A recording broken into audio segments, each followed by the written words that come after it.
Bismillahirrahmanirrahim. Alhamdulillah wassalatu wassalamu ala Rasulillah wa ala alihi wa sahbihi wa mawalah. Asyhadu an la ilaha illallah wahdahu la syarika lah wa asyhadu anna Muhammadan abduhu wa rasuluh. Allahumma salli ala Muhammad wa ala alihi wa sahbihi wa sallama tasliman mazida amma ba'd. Khonifidina azakumullah. Kita kembali melanjutkan bab syurutis shalah dari kitab Zadul Mustaqni. Dan kita sudah menyelesaikan syarat yang pertama, al-waqt atau dukhulul waqt, masuknya waktu sholat. Dipersyaratkan seseorang tatkala mengerjakan sholat harus sudah masuk waktunya. Nah, jika kemudian dijalankan di luar waktu yang telah ditentukan tanpa udzur, maka tidak sah sholatnya, kecuali karena udzur, nisyan, lupa, atau ketiduran, atau dia menjamak dengan sholat setelahnya.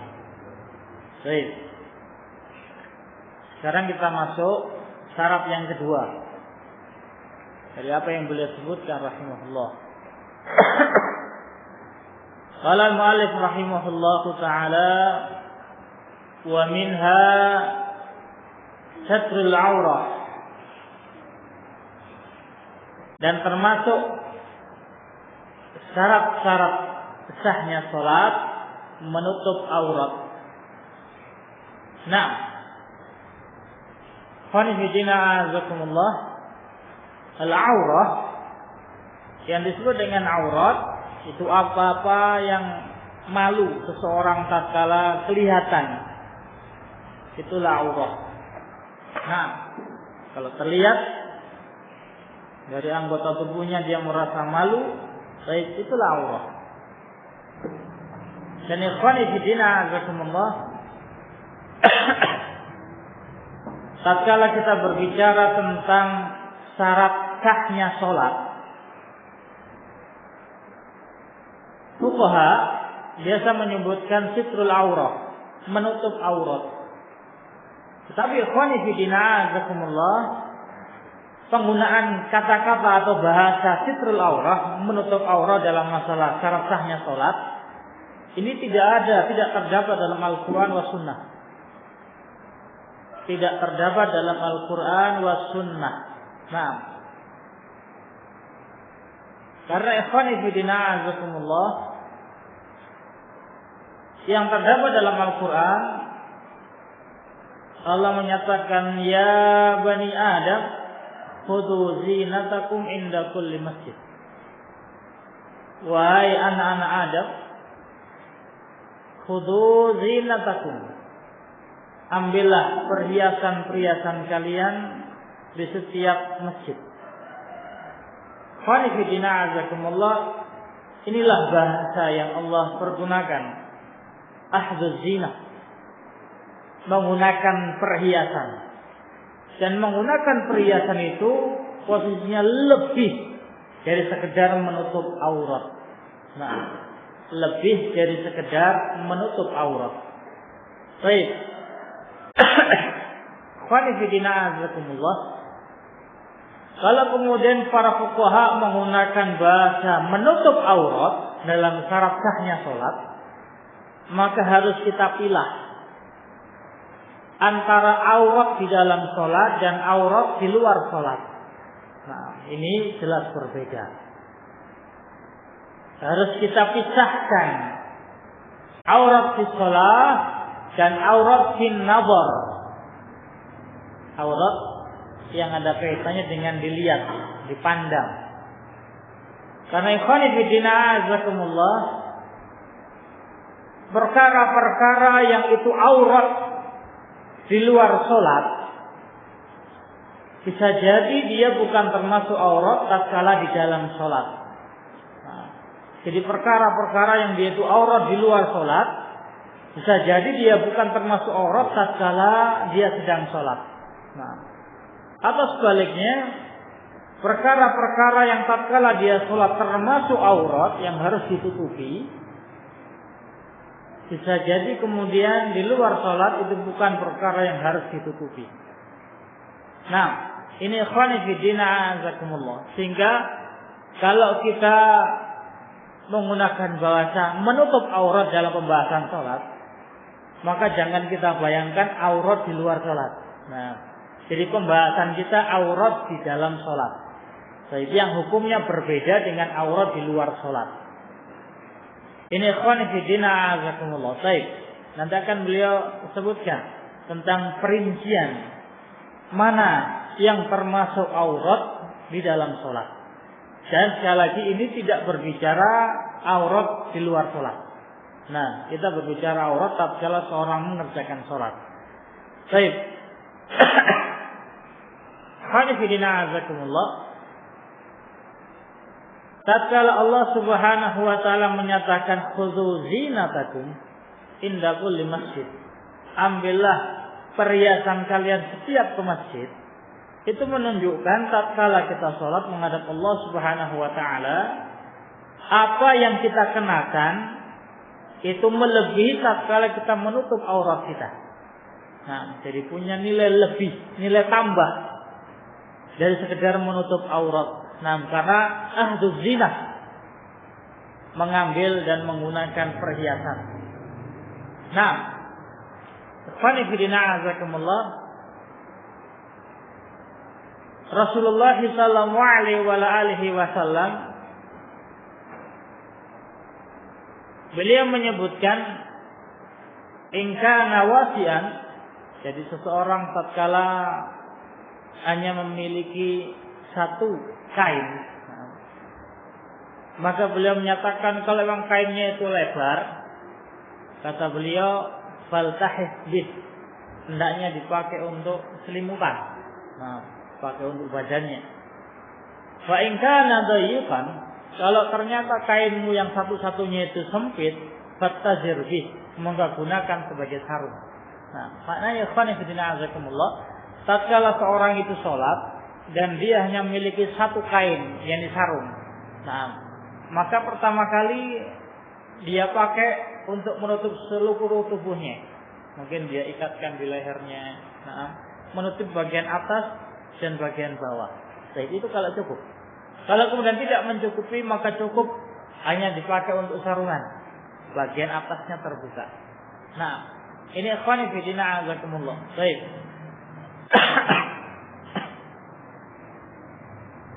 Kemudian juga Ibnu Abdul Bar menyebutkan ijma' para ulama, barang siapa yang kemudian sholat dalam keadaan telanjang, dalam keadaan dia mampu untuk menggunakan pakaian, maka tidak sah sholatnya. Nah, ini ikhwani fillah azakumullah. Baik.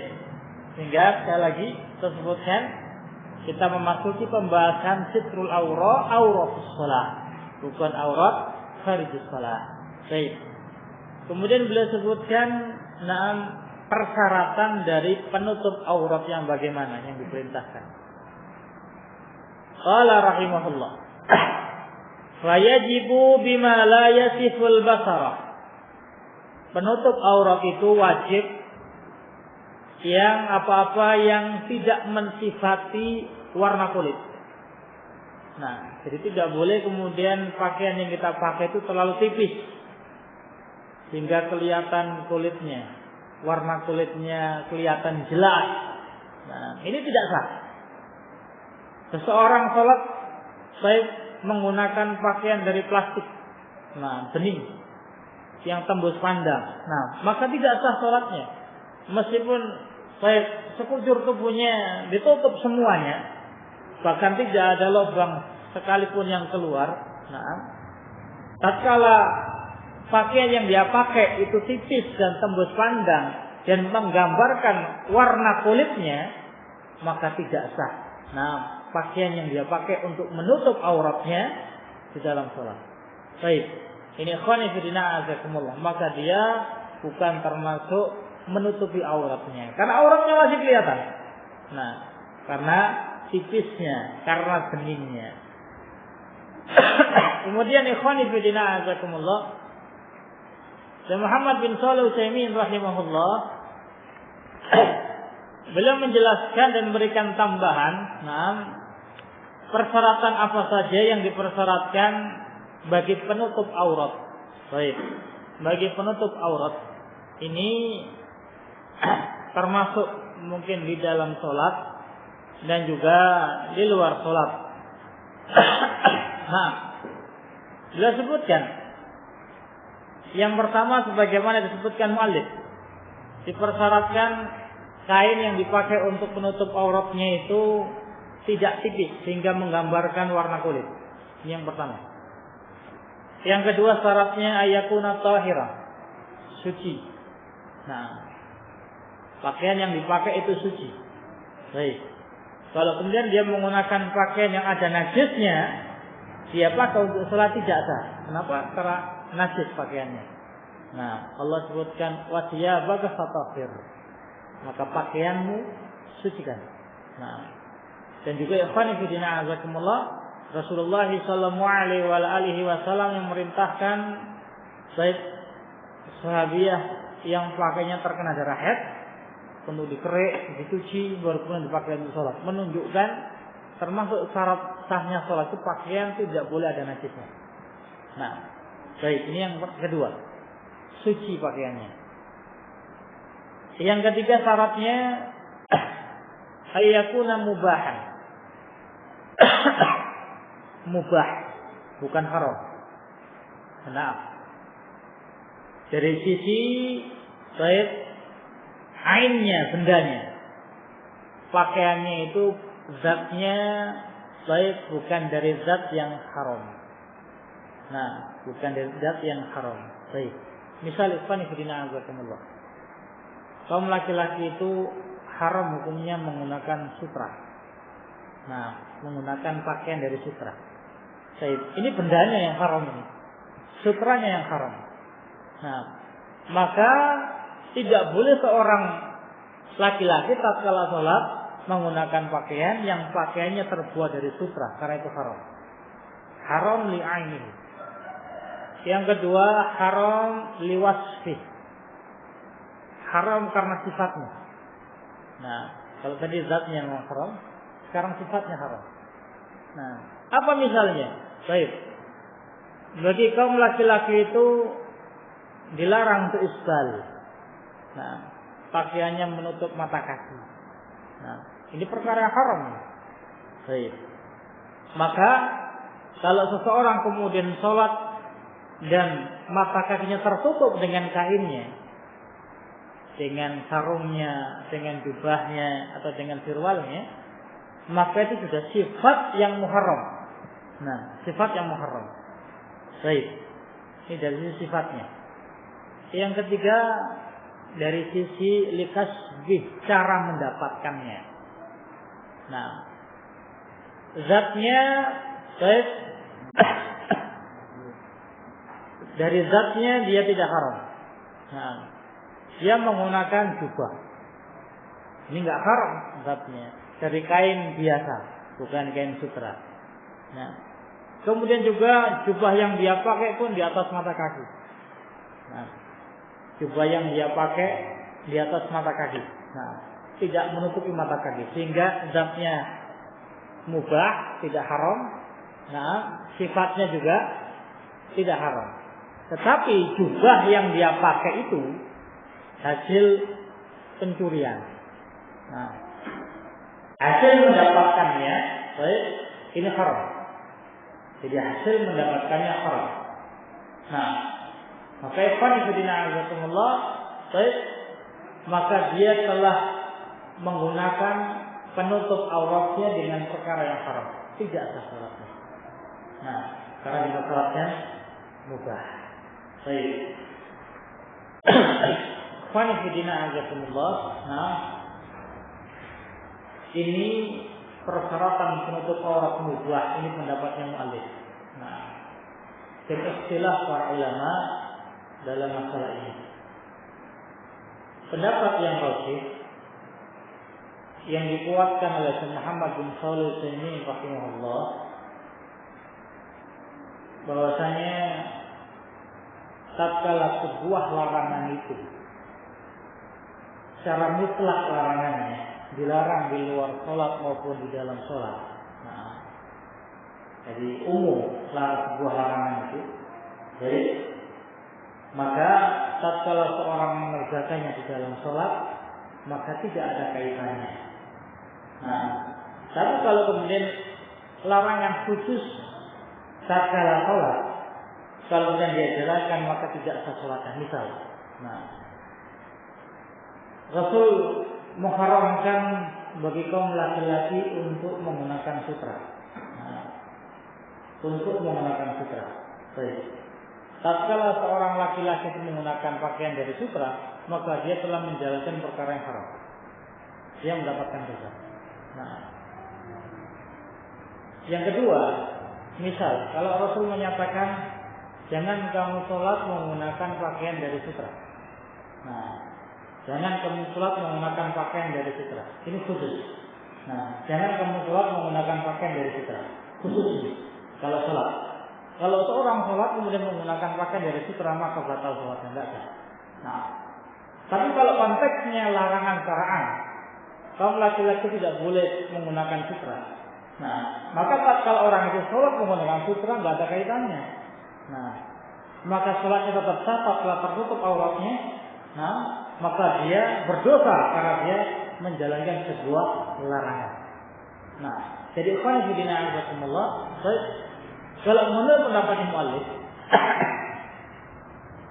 seseorang mencuri, nah, mencuri dan mendapatkan harta dari curiannya.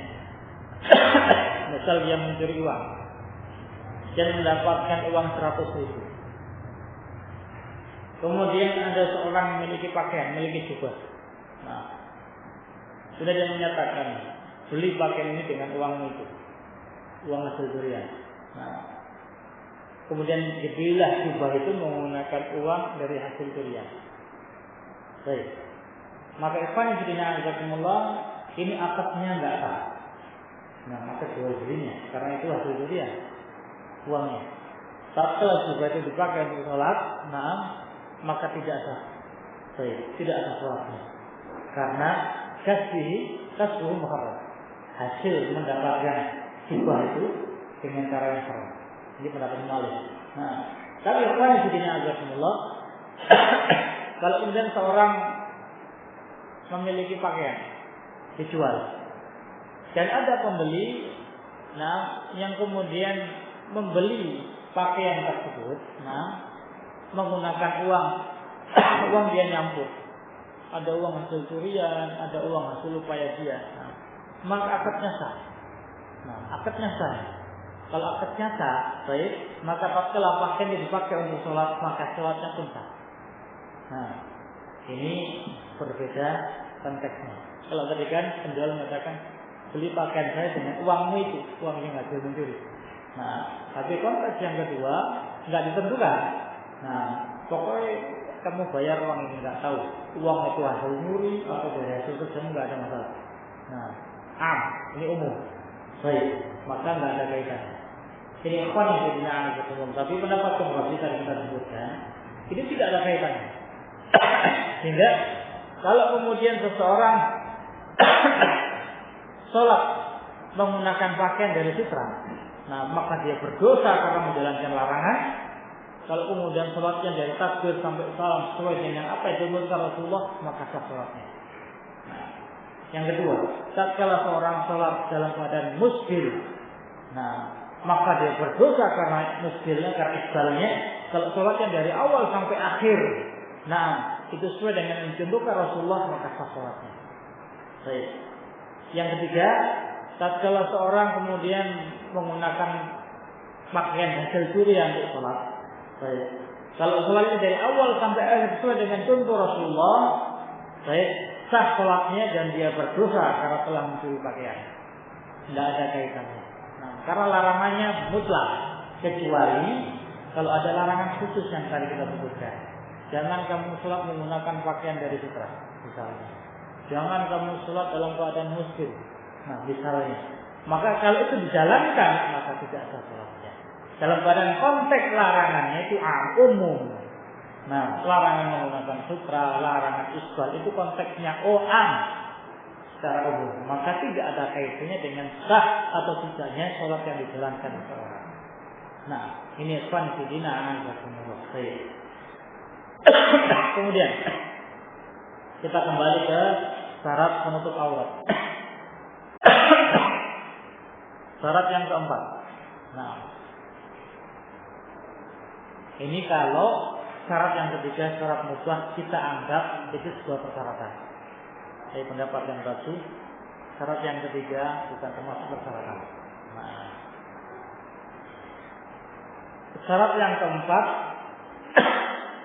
Allah yadurru, kata Husain rahimahullah. Pakaian yang dipakai untuk menutup auratnya itu tidak menimbulkan mudarat. Nah, tidak menimbulkan mudarat. Kalau pakaian yang dipakai menimbulkan mudarat, nah, yang nggak boleh dipakai. Misal, dia mau sholat dan dia tidak punya pakaian kecuali satu, jaket. Jaket ini satu-satunya yang dia miliki, ternyata sudah dipasangi. Jadi mungkin jaketnya berbulu domba. Nah, yang ada saya paku-pakunya mungkin atau jarum-jarumnya. Nah, sebagai pertahanan. Tapi kebalik. Nah, bertajamnya itu ke kulit. Kalau dipakai sholat, kalau berdiri nggak masalah. Nah, kalau dipakai rukuk, bahkan kalau sujud ini sangat berbahaya. Nah, bahkan mungkin akan mengakibatkan kematian. Baik, ini nggak boleh dipakai. Nah, karena dia menimbulkan mudarat. Nah, maka syarat penutup aurat tidak boleh menimbulkan mudarat. Nah, terus bagaimana? Nggak ada lagi. Baik, kalau dengan menggunakan itu bahaya. Ya nggak usah pakai pakaian. Nah, sholat tanpa pakaian kalau memang tidak ada penutup yang lainnya. Nah, maka tetap tidak boleh dipakai itu. Nah, karena memang itu berbahaya. Nah, sebagian para ulama ada menyatakan kalau nggak ada yang lain ya pakai tanah liat. Nah, bagi dicampur dengan air, dilabur di tubuhnya, nah, ditutup auratnya. Kemudian pakai betul. Nah, ini juga ikhwan fillah rahimakumullah. Ini juga bahaya kalau sudah kering. Nah, dia nggak bisa rukuk, nggak bisa sujud. Nah, baik. Ini ikhwan fillah rahimakumullah. Intinya kalau memang sudah tidak ada yang lainnya salah. Baik. Fattaqullaha mastata'tum. Nah, sholat semampunya. Nah, nggak ada pakaian, nggak pakai pakaian. Nah, ini ikhwan fillah rahimakumullah. Nanti dalam bahasan salatul jamaah, para fuqaha ini merinci. Nah, mereka-mereka yang tidak punya pakaian sama sekali, apakah wajib sholat jamaah atau tidak? Nah, ini dirinci. Ada menyatakan untuk wajib sholat jamaah ke masjid. Dalam keadaan dia tidak memiliki pakaian sama sekali. Terus bagaimana sholatnya? Nah, dirinci para fuqaha. Baik, ini ikhwan fillah azzakumullah. Nah, jadi 4 persyaratan jadi penutup aurat di dalam sholat. Sekali lagi ikhwan fillah azzakumullah, kita berbicara menggunakan lafaz aurat karena itulah yang digunakan para fuqaha, tapi aurat di sini bukan aurat di luar sholat, tapi aurat di dalam sholat. Baik. Kemudian ikhwan fillah azzakumullah, mu'allif rahimahullah masuk mana sih aurat itu? Nah, jadi pembagian aurat. Tadi beliau hanya menyebutkan satu. Nah, persyaratannya tidak boleh sikis. Ditambah Husain rahimahullah 3, jadi 4. Qala rahimahullah. Wa auratu rajulin wa amatin wa ummi waladin wa mu'takin ba'duha min surra ila rukbah. Auratnya laki-laki dan budak perempuan. Wa ummi walad. Ummu walad itu seorang budak yang melahirkan anak dari tuannya. Itu namanya ummu walad. Nah, karena budak itu boleh untuk digauli oleh pemiliknya. Nah, kalau kemudian dia hamil dari pemiliknya, kemudian melahirkan anak, maka nanti tatkala sang pemilik ini meninggal, ini otomatis merdeka. Itu namanya ummu walad. Nah, jadi budak yang melahirkan anak dari pemiliknya ini, itu yang disebut dengan ummu walad. Dia otomatis merdeka kalau pemiliknya itu meninggal. Nah, wa mu'takin ba'dhuha. Dan sebagian yang dimerdekakan.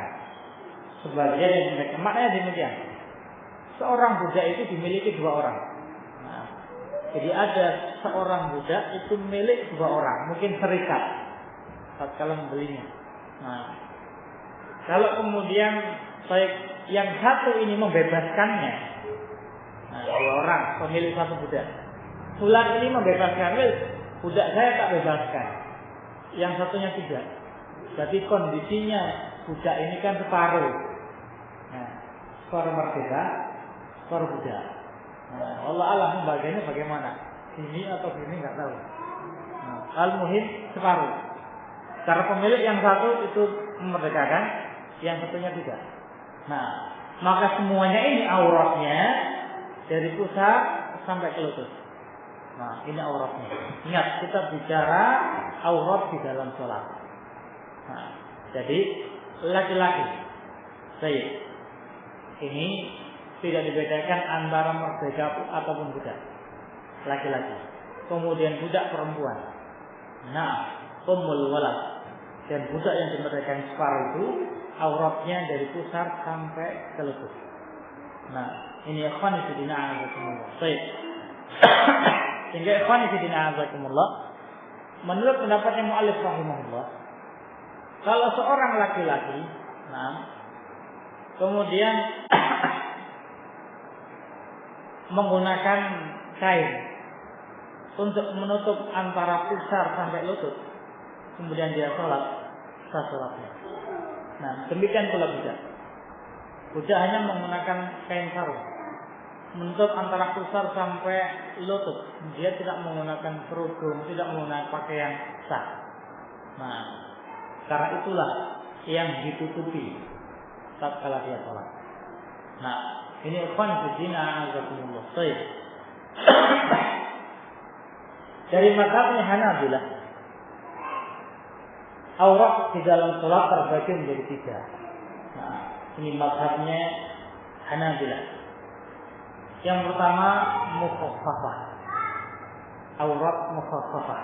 Nah, aurat mukhaffafah itu auratnya anak-anak umur 7 sampai umur 10. Mukhaffafah. Auratnya anak-anak umur 7 sampai umur 10. Itu kubul dan dubur. Nah, jadi kalau kemudian anak-anak antara umur 7 sampai 10 sholat hanya menggunakan celana dalam misalnya, sholat yang penting kubul dan duburnya tertutupi, maka sah sholatnya. Nah, ini mukhaffafah. Baik. Yang kedua, mughalladah. Aurat besar. Mughalladah. Ini auratnya perempuan dewasa yang merdeka. Nah, auratnya perempuan dewasa yang merdeka. Semua tubuhnya kecuali wajahnya. Ini aurat di dalam sholat ya. Kalau kita ingatkan terus, ini kita berbicara aurat di dalam sholat. Nah, semua tubuhnya kecuali wajah. Sehingga perempuan yang sholat itu yang merdeka hanya wajah yang nampak. Nah, yang ketiga, aurat mutawassithah. Mutawassithah. Nah, jadi aurat pertengahan. Yang selain keduanya. Berarti anak-anak di atas 10 tahun.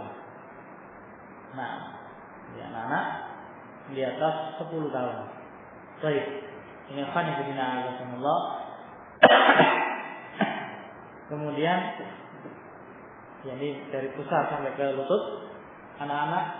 Nah. Baik, dan juga perempuan baik merdeka yang belum dewasa. Jadi anak-anak perempuan. Nah, anak-anak perempuan baik dari pusar sampai ke lutut. Itu auratnya di shalah. Baik. Khonifidina azakumullah. Ini kita berbicara aurat di shalah, apa yang beliau sebutkan. Kemudian khonifidina azakumullah, sebagaimana tadi kita sebutkan, aurat di dalam sholat dan aurat di luar sholat ini berbeda. Sesuatu yang di dalam sholat itu bukan aurat, bisa jadi dia di luar sholat termasuk aurat, atau sebaliknya. Misal, khonifidina azakumullah, tadi disebutkan auratnya perempuan di sholat seluruh tubuhnya kecuali wajah di sholat. Nah, tetapi kalau perempuan itu di luar sholat, baik maka seluruh tubuhnya adalah aurat. Nah, padahal kalau dia sholat, baik wajahnya bukan termasuk aurat. Nah, yang kedua dari kaum laki-laki. Nah, kedua, pundak ini termasuk aurat di sholat. Di luar sholat, kedua pundak bukan termasuk aurat.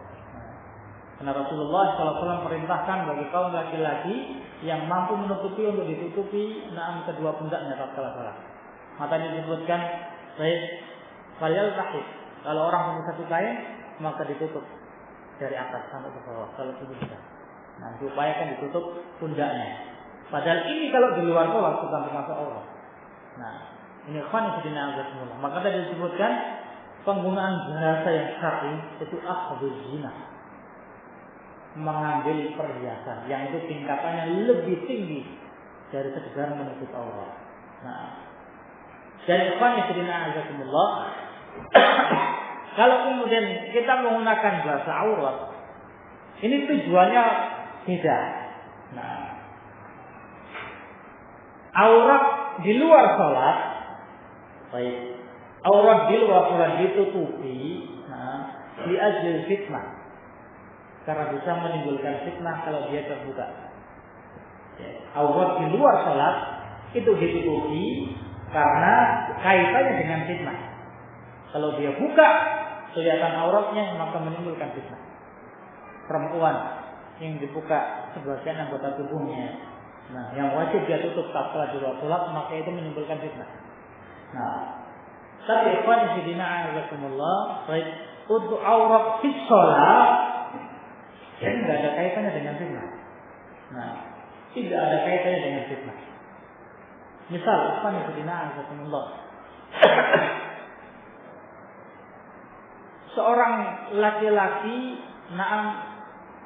bersama seorang perempuan yang dia itu suami istri, masuk ke dalam kamar berduaan. Sang suami itu boleh melihat seluruh tubuh istrinya. Nah, demikian pula sebaliknya. Nah, dan istri boleh melihat sekujur tubuh suaminya. Nah, karena tidak ada aurat. Tapi tatkala mereka itu menjalankan sholat dan tidak ada orang lain di sekitarnya, tidak boleh kemudian dia sholat dalam keadaan telanjang. Nah, kenapa? Karena aurat di sholat bukan tujuan untuk menutupi fitnah, bukan.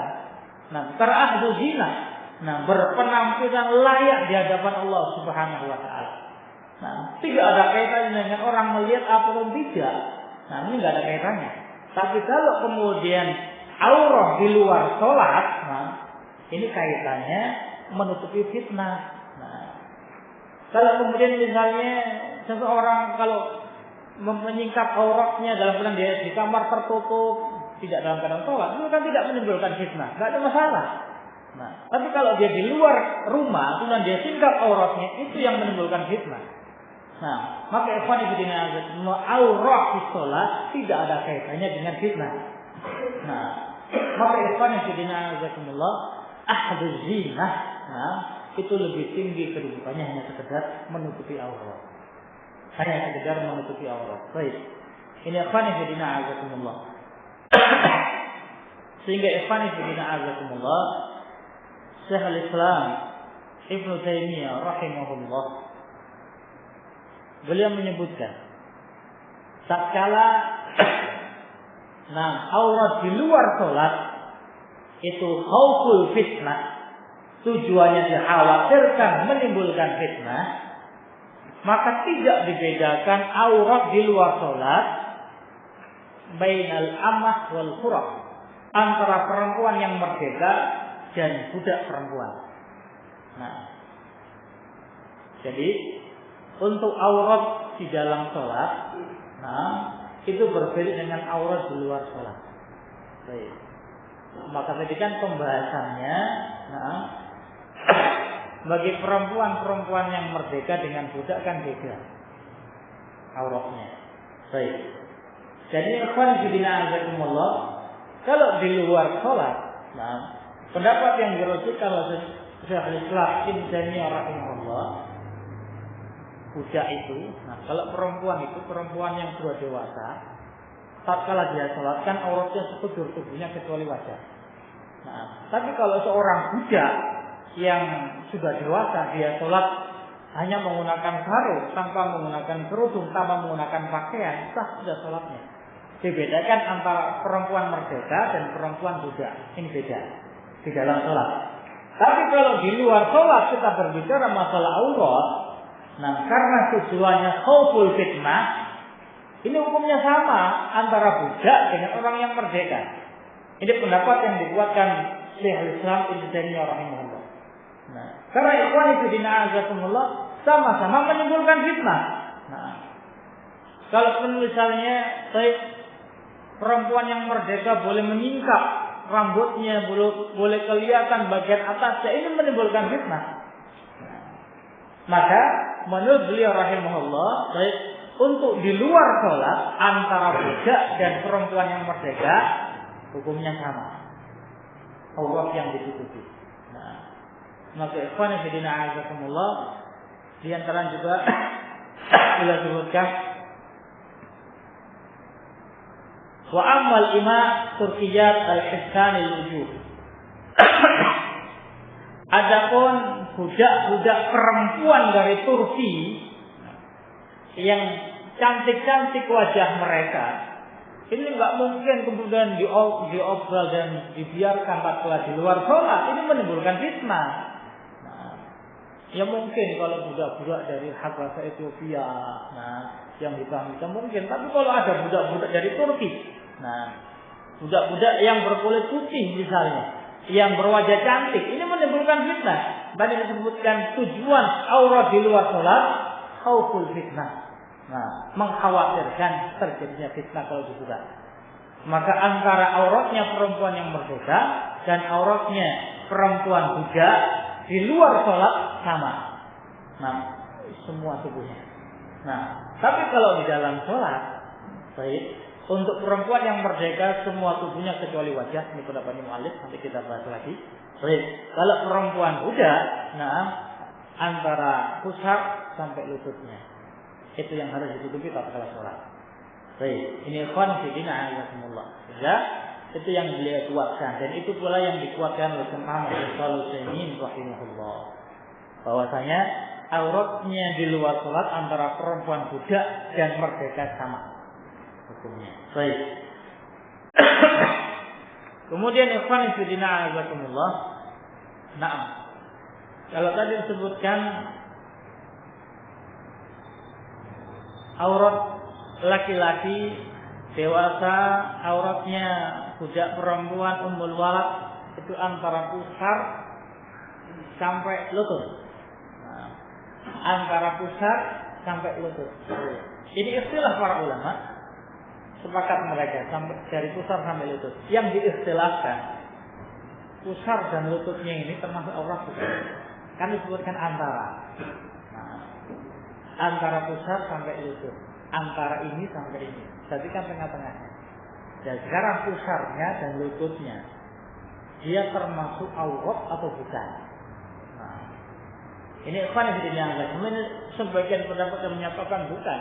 Yang aurat itu antaranya, di bawahnya pusar dan di atasnya lutut. Itu yang aurat. Nah, ada yang menyatakan termasuk. Nah, kalau intihaul ghayah, kalau disebutkan awalnya dan akhirnya, maka awal dan akhirnya itu juga masuk. Nah, sehingga kalau disebutkan mencuci tangan sampai siku, nah berarti sikunya ikut terbasuh. Kayak orang gini, membeli tanah. Nah, tanahmu dari sini sampai situ, misalnya. Dari sini sampai situ. Baik. Apakah yang itu tembok itu enggak masuk? Hanya setelah tembok? Nah, atau juga itu katut masuk? Tentunya awalnya dan akhirnya. Kalau disebutkan awal dan akhirnya ini termasuk. Sehingga pusarnya itu termasuk aurat. Nah, kemudian lututnya juga termasuk aurat. Baik. Ini ikhwan fillah.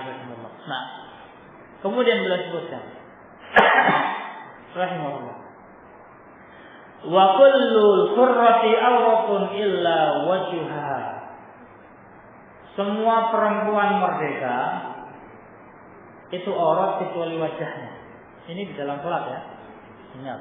Terus kita ulang-ulangi, kita membahas aurat di dalam salat. Nah, jadi menurut pendapatnya muallif mazhab Hanabilah, kalau seorang perempuan itu sholat, perempuan yang merdeka, maka sekujur tubuhnya harus tertutupi kecuali wajah. Nah, sekujur tubuhnya tertutupi kecuali wajah. Tangannya aurat, kakinya juga aurat. Nah, sehingga kalau pakai mukena, dia harus sampai menutupi, melebihi tangannya.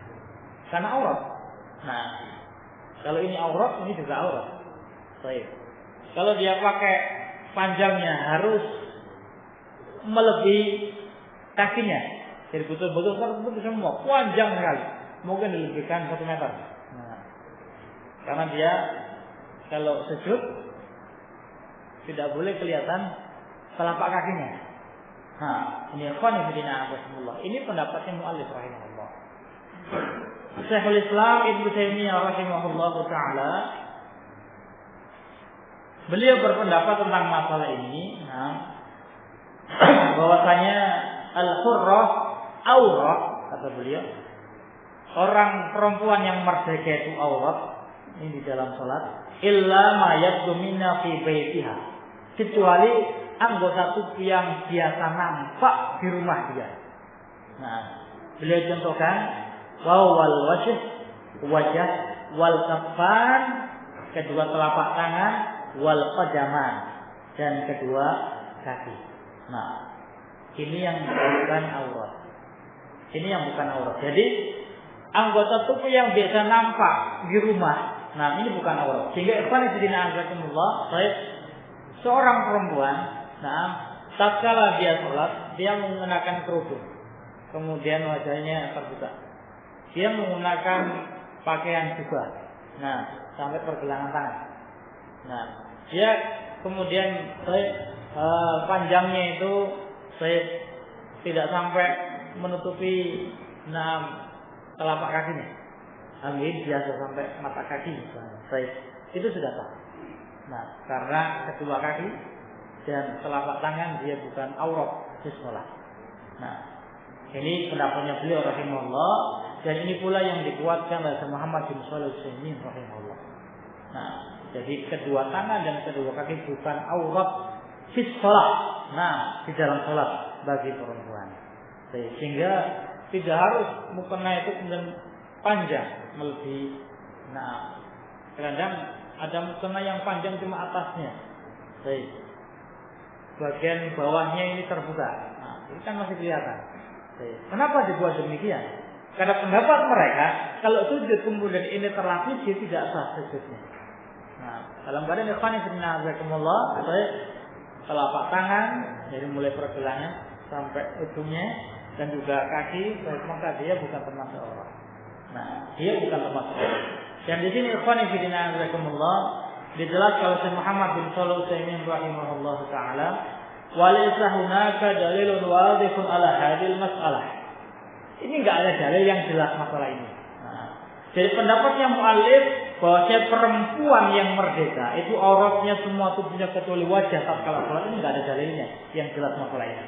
Sehingga beliau menyebutkan walihada fa'ana uqallidu Syekhul Islam fi hadhil mas'alah. Oleh karena itu, ini kata beliau rahimahullah, saya taklid kepada Syekhul Islam Ibnu Taimiyah rahimahullah. Tidak ada dalilnya. Dia menyebutkan kebiasaan kaum perempuan. Nah, itu kalau di rumahnya itulah yang nampak. Sehingga ikhwan fillah azakumullah ini berimbas dengan pakaian muslimah di dalam rumah. Nah, jadi kebiasaan sahabiah itu di dalam rumah itu menggunakan pakaian panjang. Nah, lengannya sampai pergelangan dan bawahnya juga sampai mata kaki. Nah, ini di dalam rumah. Jadi, kebiasaan sahabiah itu yang biasa mereka gunakan di rumah-rumah mereka. Nah, tidak ada mereka menggunakan rok pendek di dalam, meskipun nggak ada orang lain. Nah, jadi kebiasaan sahabiah itu di dalam rumahnya menggunakan pakaian panjang. Nah, nampak wajah, saya nampak kedua tangannya. Ini yang di rumah-rumah mereka. Nah, ini ikhwan fillah. A'azakumullah. Baik. Kemudian ikhwan fillah a'azakumullah. Nah, dari pendapatnya muallif rahimahullah yang tadi disebutkan, auratnya laki-laki itu dari pusar sampai lutut. Nah, di sholat zahirnya selain itu enggak ada. Tapi ikhwan fillah a'azakumullah, tatkala tadi kita sebutkan di dalam sholat itu ahdu zina. Nah, di dalam sholat itu ahdu zina, mengambil perhiasan yang dia kelasnya, tingkatannya melebihi menutupi aurat.